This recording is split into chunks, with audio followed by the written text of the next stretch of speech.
Salve galera tricolor, passando aqui para falar um pouco dessa semana do São Paulo, que começou aí com o torcedor meio desconfiado, né, por conta da derrota ontem no Clássico, no Sansão.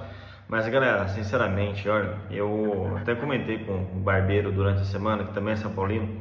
Falei, cara, não tô nem criando expectativa para esse jogo do Santos por vários motivos. Isso antes mesmo do jogo contra a LDU, o jogo de ida. Porque é o seguinte, São Paulo vai estar com a cabeça na Libertadores. Isso aí pode ter certeza. O jogo da volta já é na semana seguinte. Então, tendo um clássico no meio contra o Santos, que o São Paulo nunca foi, fosse contra o Palmeiras ou o Corinthians, talvez tivesse um pouco de divisão da concentração. Mas contra o Santos, que não é tão rival assim do São Paulo, fora de casa ainda, outro fator, se fosse diante da torcida do São Paulo, fosse no Morumbi o jogo, talvez a gente tivesse um ânimo a mais para esse jogo. Mas cara, não tem como, você se focar num jogo desse, você se concentrar para um jogo desse, sabendo que você tem um jogo super importante que você precisa reverter, ou que você tivesse que manter uma vantagem que você pudesse criar no jogo de ida. Então, obviamente que o São Paulo ia ter problemas no jogo contra o Santos. Eu falei, e outro fator também, falou assim, ó, eu nem sabia que o Neymar não ia poder jogar, mas eu já imaginava uma arbitragem caseira, pitando tudo a favor do Santos, o São Paulo sem fazer pressão, você não ia estar ligando muito para a questão da arbitragem, já não liga, né? E concentrado na Libertadores, em outra competição, pior ainda. Então, o que eu vi ontem foi um time totalmente reserva, totalmente desentrosado. O Luan, teve um momento do jogo que eu fiquei procurando onde que ele estava e não achava o Luan. O Alisson correndo meio ali desordenado, por conta dessa falta de entrosamento com o Luan. Foi a primeira vez que o Alisson jogou ao lado do Luan como volante. O Rodriguinho e o Ferreirinha com uma impressão de que estavam tirando um pouco o pé em questão de recomposição. E o Dineno perdido, coitado. O Dineno ficou sozinho no ataque e é um centroavante que, se a bola não chega nele, o cara é inútil, inoperante. A defesa, eu acho que até se portou bem o Negrutti, estreando na temporada como profissional do São Paulo, já jogou em outras oportunidades, mas nesse ano foi a estreia dele no profissional, com o Crespo, e foi bem. A questão defensiva não tem muito o que falar, até que não foi tão exigida assim no segundo tempo. No primeiro tempo teve alguns lances que foi para cima dele. Tem um lance do Guilherme, inclusive, que o Guilherme leva para a esquerda porque o Negrutti fecha ao lado direito. Foi esperto, aliás, porque o Guilherme tem essa característica de trazer para dentro e chutar, bater chapado, né? Mas o Negrutti não caiu na dele e forçou o Guilherme a chutar com a perna esquerda, que não é o forte dele. Então ele acabou forçando uma finalização mais difícil do Guilherme. Mas o São Paulo acabou tomando gol no melhor momento do clube, do time, no jogo. Quando o São Paulo conseguiu ter um pouco mais de posse de bola, quando o São Paulo estava começando a rondar a área do Santos. E acabou tomando um gol aí no contra-ataque. Mas, enfim, eu não vou ficar lamentando, não tem muito o que falar desse jogo. Ponto positivo, somente a estreia do Negrutti e também a boa partida do Young, que fez umas 3 boas defesas ali, deu um drible, então mostrou que está com confiança, que isso é muito importante e nos faz repensar, né? Imagine se o Young tivesse tido as oportunidades que o Jandrei teve. Então talvez hoje nós tivéssemos já uma projeção de um goleiro substituto do Rafael com mais segurança, né? Mas vamos lá, o que importa é o jogo de quinta-feira. Eu tô com essa mentalidade desde o início da semana, o início da semana passada, desde que nós soubemos que o adversário seria a LDU. E cara, os jogadores, eu tenho certeza que eles vão estar com sangue nos olhos na quinta-feira. O Morumbi vai estar lotado, mais de 58 mil ingressos já foram vendidos, isso sem contar as cativas, né? Então acredito num público aí de mais de 60 mil torcedores no Morumbi na quinta-feira.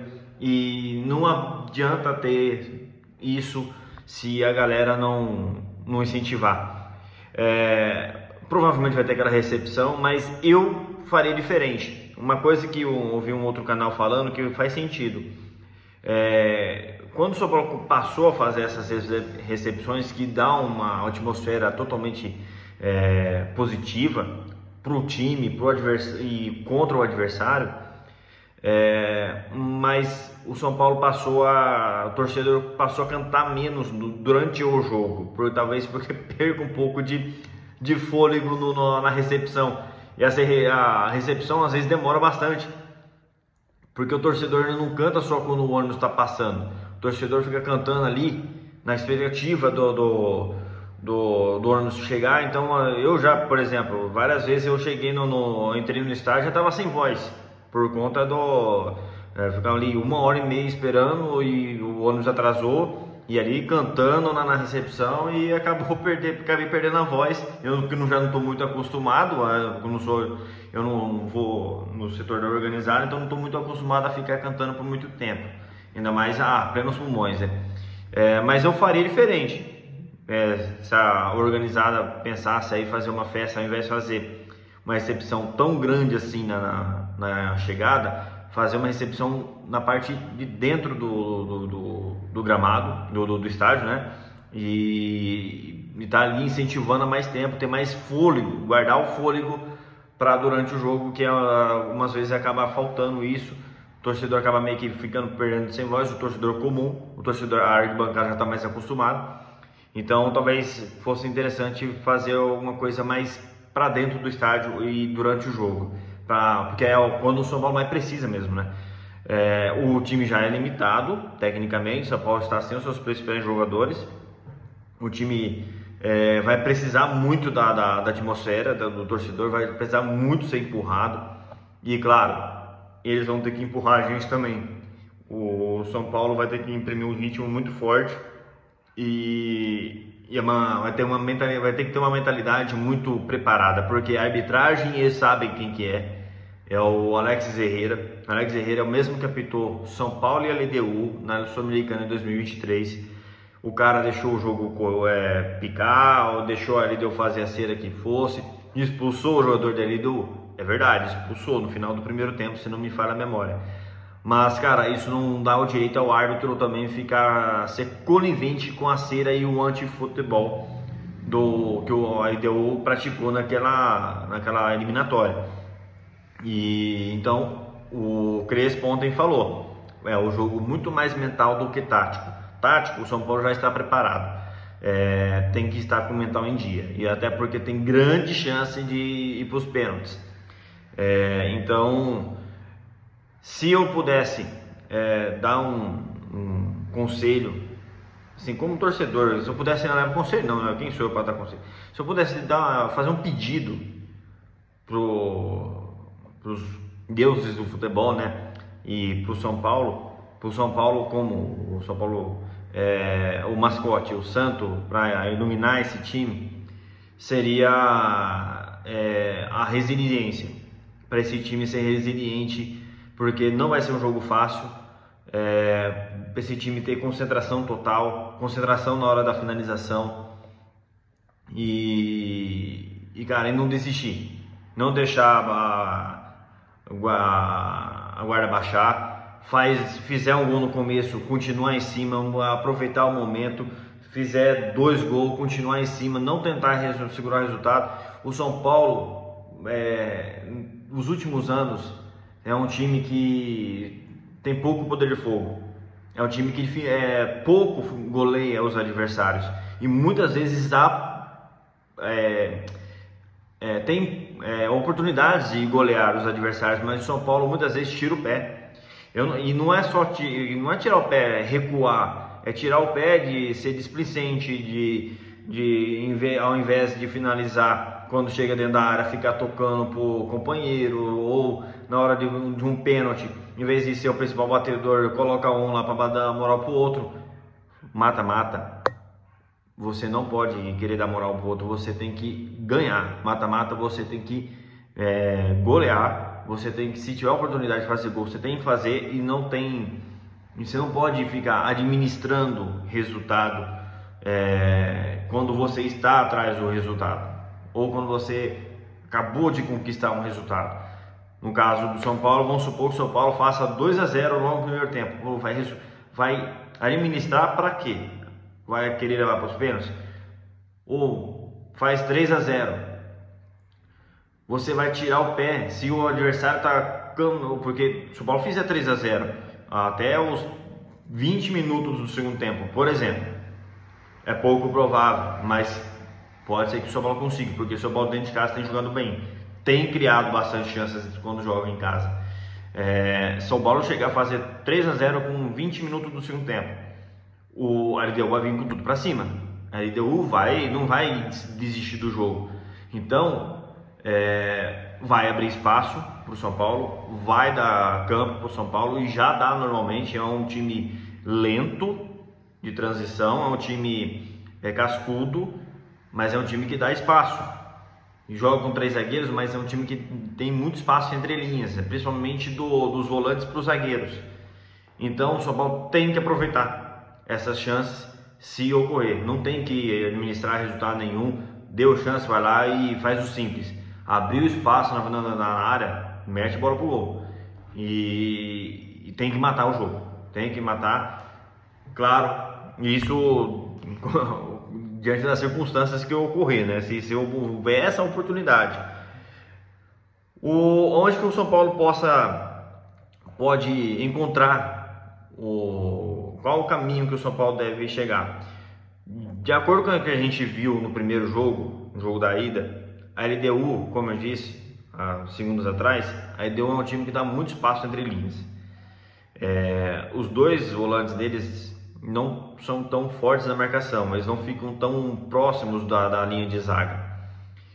Qual que é a importância Por isso que eu acho que o Rigoni vai começar jogando, tá?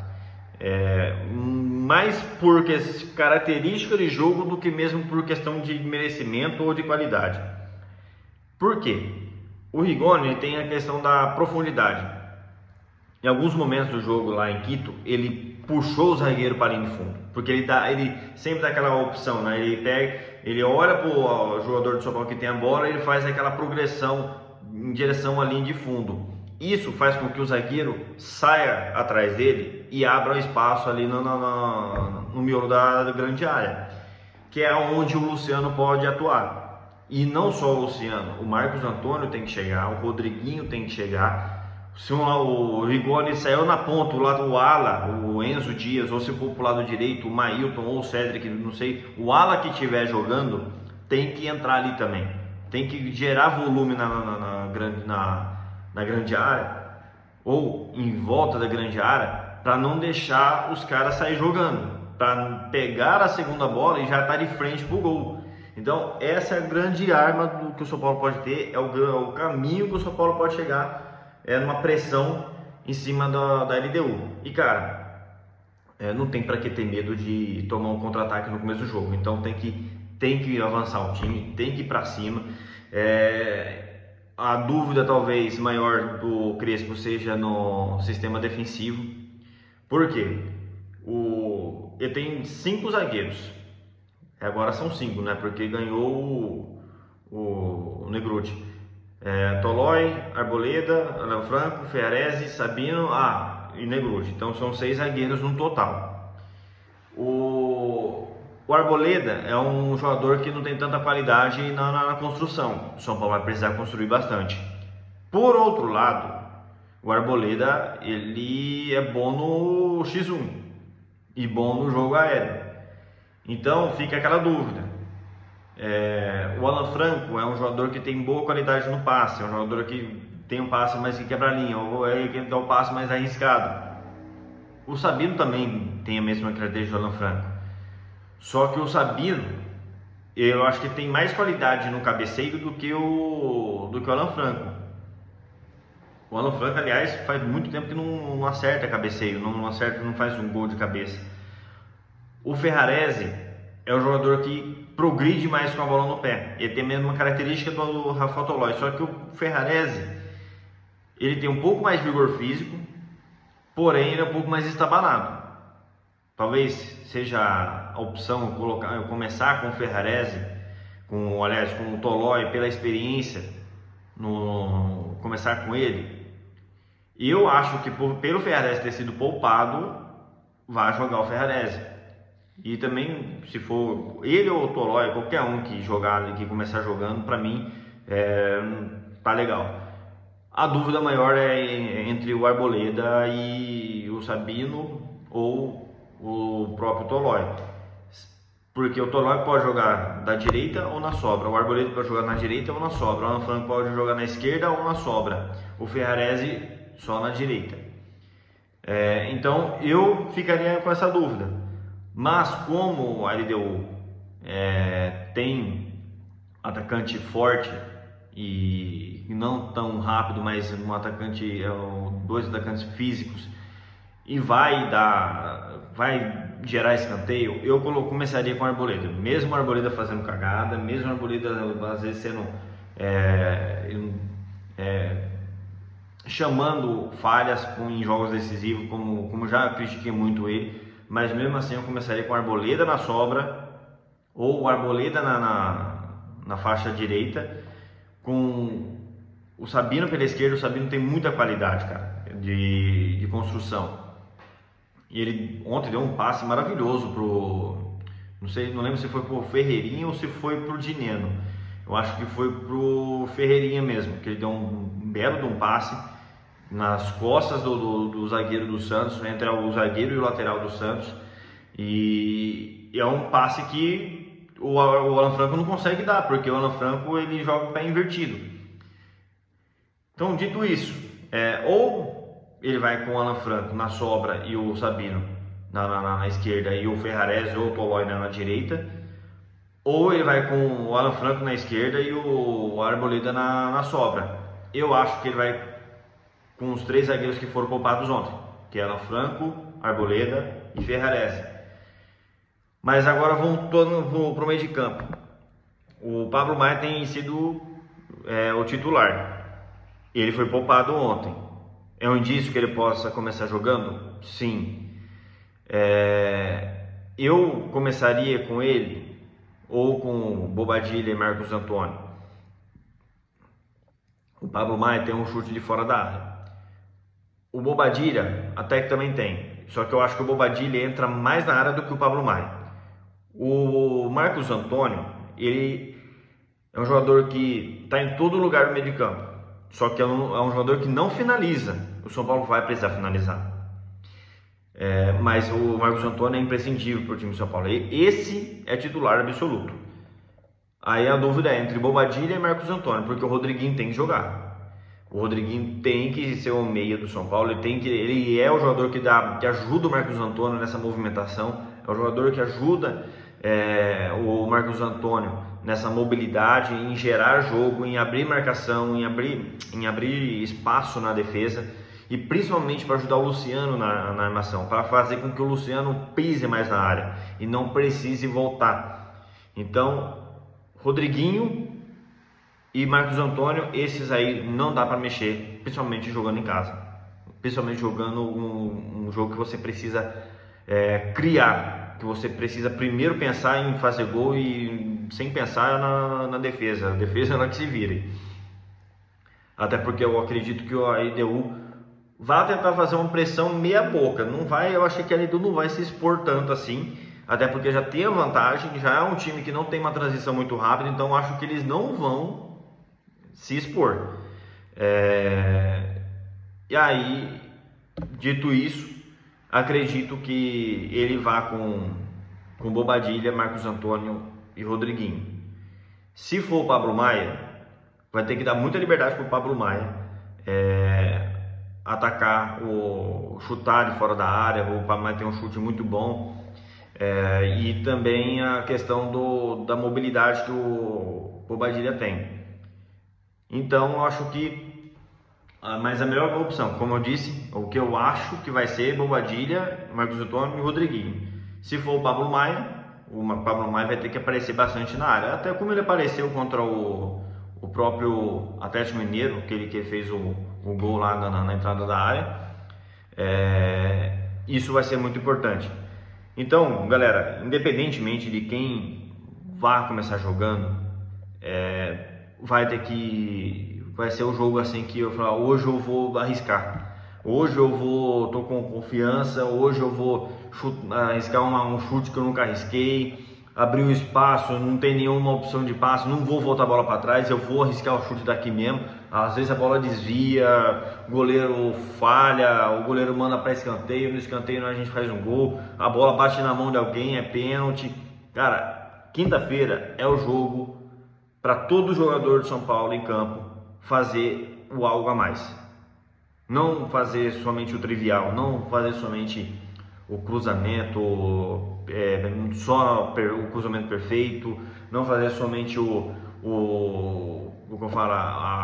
lance cauteloso, não tem opção na frente, voltar a bola para trás, não, arrisca um drible, vai para cima, arrisca um chute improvável, o lateral recebeu a bola em progressão ali no bico da grande área, não tem ninguém para me cruzar, vou voltar a bola para trás? Não, pô, vou dar um tapa na frente e chutar cruzado, foda-se o goleiro, deixa o goleiro se virar, ou vai que alguém, um zagueiro se atrapalha, chuta a bola para dentro do gol, faz um gol contra. Repito, quinta-feira é o dia para todo jogador do São Paulo arriscar um chute no gol, arriscar um passe vertical, claro, sempre com a cabeça erguida, sempre tentando não doar a bola de graça para os caras também, não ser afoito, mas arriscar. Olhou para o lado, levantou a cabeça, não tem opção de passe, tem espaço para você progredir, meu amigo, vai e finaliza.